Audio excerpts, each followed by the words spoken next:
Hi, Elena here. In this video, there was one final little detail left that you needed to finish customizing your website, and that's making the favicon. We're going to use Canva, so I'm going to go to canva.com, but any graphics editor will work for this. Once you're signed up and logged in, you'll land on this page. In the upper right-hand corner is a button, Create a Design. Click on that and select Custom Dimensions. The sweet spot for favicons is 100 by 100 pixels. Now we're in our design. It's common practice to use a simplified version of your logo as your favicon. You could use elements from Canva's library to make your logo, but be careful. Canva has some pretty strict terms. And from my understanding, you don't own much of anything you make using their library, so keep that in mind. I created my logo outside of Canva. I'm just resizing it here so I can use it as my favicon.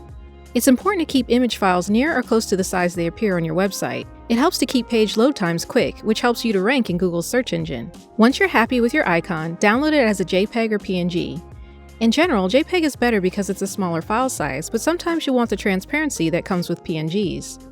But only paid accounts get the PNG download option, so if you have a free account, just choose a fun color as your background and download it as a JPEG. That'll work just fine.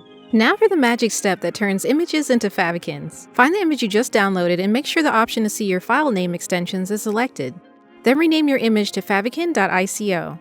Navigate to the folder where your website is contained, delete the existing favicon ICO file if one exists, and copy or move your new ICO file into this folder. Open up the index.html file in your browser, and your new favicon appears. I hope you found this video helpful. Thanks so much for watching.